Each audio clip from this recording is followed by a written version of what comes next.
Nada puede separar la historia de dos hombres cuyas muertes ocurrieron con 10 años de diferencia, pero que están entrelazadas en los 271 metros de agua de la cueva Bosmans Gat en Sudáfrica.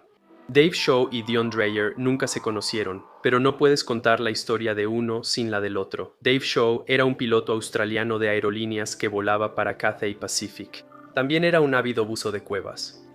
Como Dave hacía vuelos internacionales, podía bucear regularmente en sitios de buceo de todo el mundo.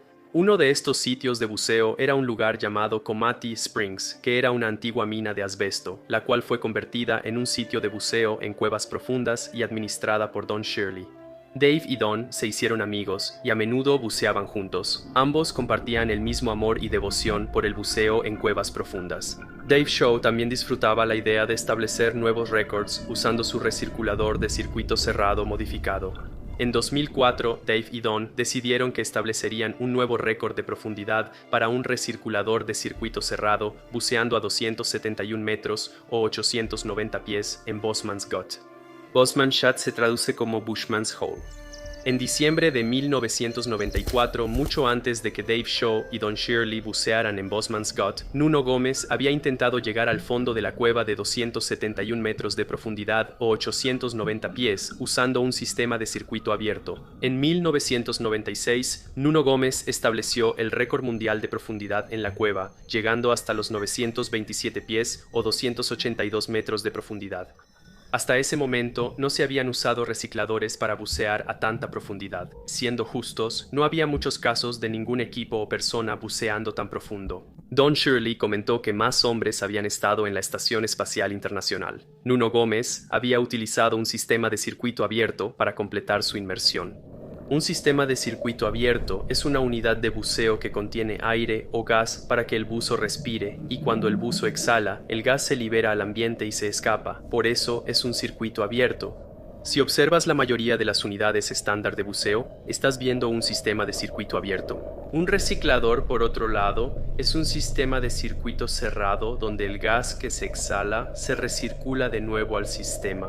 El dióxido de carbono se depura o se elimina usando un filtro que absorbe el CO2. Por supuesto, el buzo ya ha exhalado y ha consumido el oxígeno del aire que exhala, y así el sistema tiene un cilindro de gas de oxígeno, que luego se agrega de nuevo a la mezcla para equilibrar los niveles de oxígeno mientras el buzo toma su siguiente respiración. El efecto neto es que un buzo con un reciclador de circuito cerrado usará efectivamente menos botellas de gas y tampoco emitirá burbujas. Los recicladores de circuito cerrado son populares entre los cineastas submarinos porque no tienen que lidiar con burbujas que se interpongan en su toma. Lo que esto significaba para estos buzos de cuevas profundas es que no necesitaban llevar tantos cilindros de gas de respaldo o de tapa dentro de la cueva.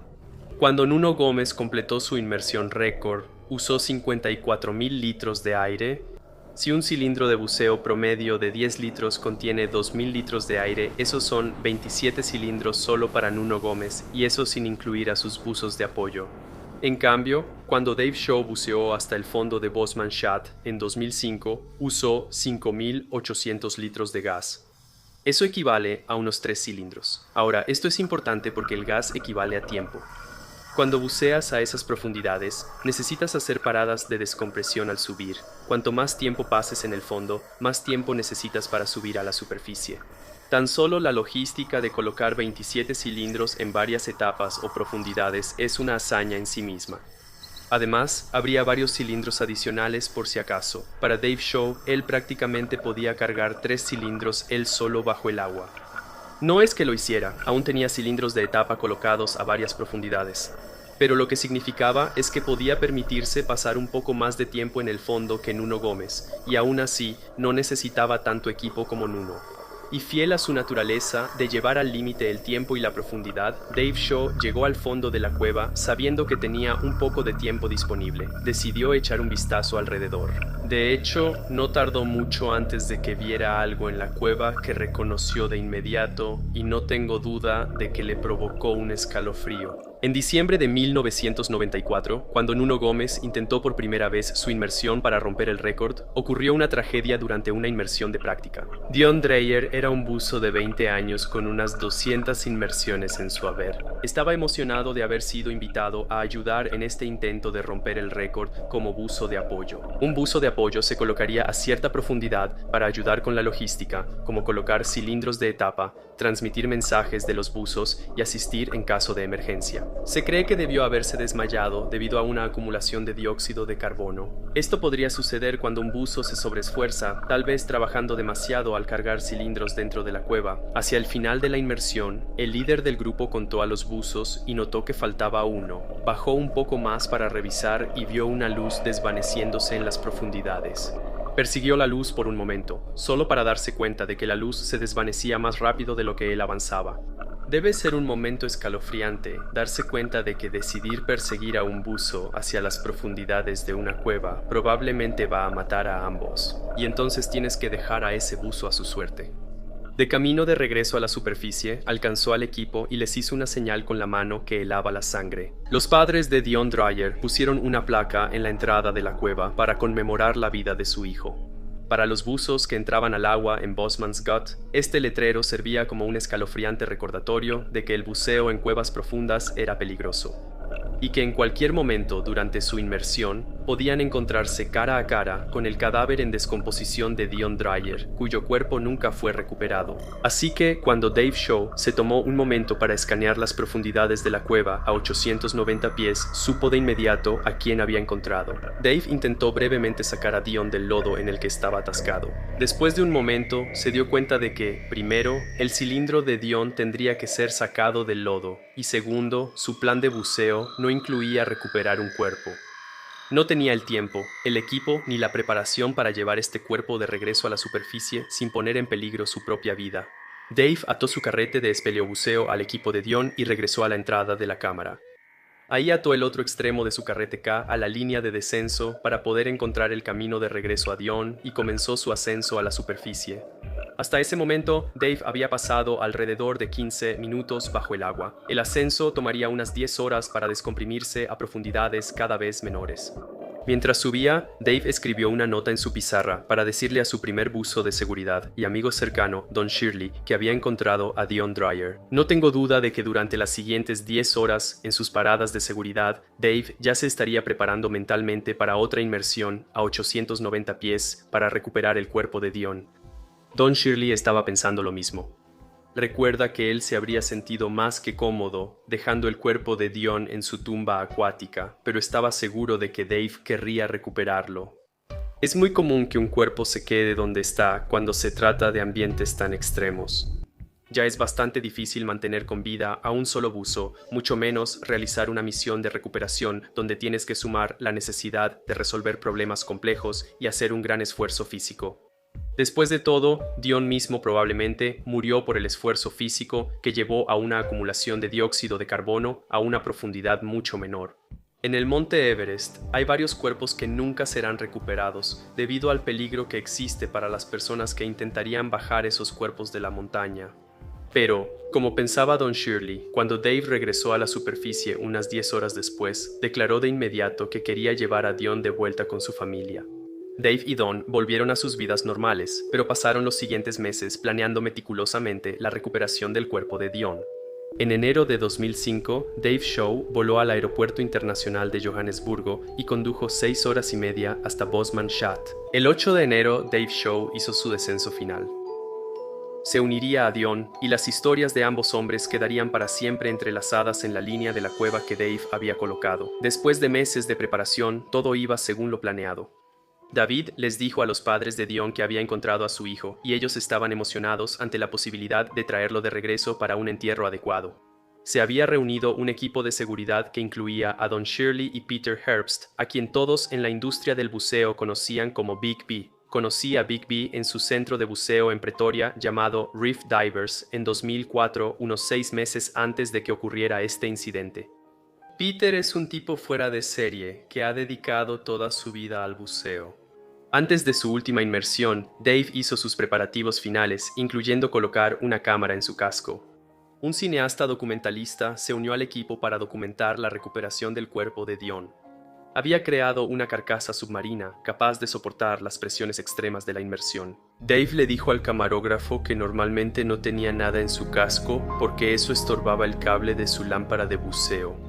Normalmente él pasaba el cable de la lámpara de buceo por detrás de su cuello, pero con la cámara en el casco no podría hacer ese lazo. Dave dijo que no se preocuparan, que si necesitaba tener las dos manos libres para meter el cuerpo de Dion en la bolsa para cadáveres que llevaba, pondría la linterna de buceo de manera que iluminara el cuerpo para poder ver lo que estaba haciendo. Esta conversación salió a la luz más tarde durante la investigación del accidente. Cuando Don Shirley escuchó esto, dijo que si él hubiera escuchado esa conversación, nunca habría estado de acuerdo con ese procedimiento. Después de 10 minutos descendiendo en la cueva, Dave llegó al cuerpo de Dion e inmediatamente comenzó a sacar el cilindro de Dion del lodo y a meter su cuerpo en la bolsa para cadáveres. Dave y Don habían practicado esto bajo el agua en Komati Springs, donde Don había hecho el papel de cadáver y Dave recuperó el cuerpo de Don. Pero sucedió algo inesperado: el cuerpo comenzó a flotar. Cuando Don y Dave consultaron con expertos forenses, el consenso al que llegaron fue que después de 10 años bajo el agua, el cuerpo estaría completamente descompuesto, dejando solo un esqueleto que tiene flotabilidad negativa. 6. Manipular un peso muerto para meterlo en una bolsa para cadáveres es más fácil que luchar contra un cuerpo que intenta flotar lejos de ti. A tales profundidades, por cada minuto que un buzo pasa en el fondo puede resultar en agregar otra hora de descompresión a su ascenso. Ahora, bajo tal estrés, puedes imaginar que cada minuto que Dave pasó tratando de meter el cuerpo flotante de Dion en la bolsa para cadáveres debió haberle parecido horas. Fue entonces cuando Dave dejó su linterna de buceo y se concentró en meter el cuerpo de Dion en la bolsa. Finalmente lo logró, pero ya se habían puesto en marcha 4 problemas fatales. Los investigadores de accidentes suelen hablar de la espiral de la muerte. En la mayoría de los accidentes, el resultado final suele ser consecuencia de varios problemas que se agravan entre sí. En entornos extremos como este, donde el estrés ya forma parte de la situación, un pequeño problema puede convertirse rápidamente en un problema muy grande. Varios pequeños problemas ocurriendo al mismo tiempo pueden provocar un desastre, y eso fue exactamente lo que sucedió en los últimos minutos de Dave Show. No importa cuán experimentado sea un buzo, a esa profundidad también tendrá que lidiar con la narcosis por nitrógeno. La narcosis por nitrógeno es un efecto neurológico que los buzos describen como la sensación de haberse tomado un martini. Mientras más profundo vayas, más martinis tendrás que soportar. A la profundidad a la que Dave estaba buceando, él ya habría compensado esto disminuyendo la cantidad de nitrógeno y reemplazándolo con helio. Sin embargo, los efectos del nitrógeno habrían sido embriagadores. Muy parecido a tomar una cerveza, todos sentimos que podemos ir un poco más allá de lo que probablemente deberíamos. Y ahora, para empeorar las cosas, el cable de la linterna de buceo de Dave se enredó con la línea guía. De hecho, la bolsa para cadáveres, la línea guía y la linterna de Dave se habían enredado todas. En el video recuperado de la cámara en la cabeza de Dave, se puede ver claramente que Dave está tratando de desenredar el cable. Incluso saca una navaja para cortar la cuerda. Pero aunque tuvo la intención, nunca cortó la cuerda. Entre el estrés preexistente de la inmersión extrema, el esfuerzo físico de meter el cuerpo de Dion en la bolsa para cadáveres, la narcosis por nitrógeno y ahora estar enredado con el cuerpo de Dion, la espiral de la muerte estaba completa. La respiración de Dave se volvió trabajosa y esporádica hasta que dio su último aliento. En la primera parada de seguridad, la lucha de Don Shirley por sobrevivir apenas comenzaba. Don había estado esperando que Dave saliera con el cuerpo de Dion. El plan era entonces transferir el cuerpo al siguiente buzo de seguridad, mientras Dave comenzaba su larga serie de paradas de descompresión. Después de un tiempo, y pasado el tiempo que Dave había asignado para estar en el fondo y recuperar el cuerpo de Dion, Don se puso nervioso porque algo no estaba bien. David le dijo a Don que no bajara más a menos que él le hiciera una señal pidiendo ayuda.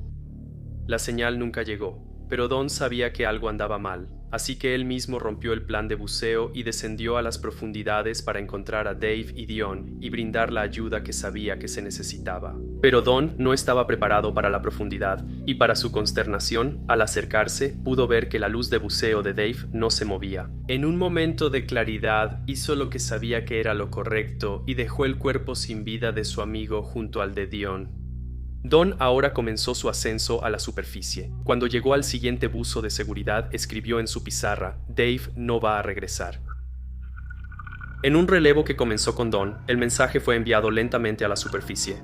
A medida que pasaba entre cada buzo de seguridad, solo puedes imaginar la sensación de vacío que debieron haber sentido. Lo que había comenzado como una humilde misión para recuperar a un compañero buzo, ahora terminaría en tragedia. Don ahora estaba recalculando sus paradas de descompresión. Estos cálculos se habían planeado durante meses y ahora estaban cambiando rápidamente bajo el agua.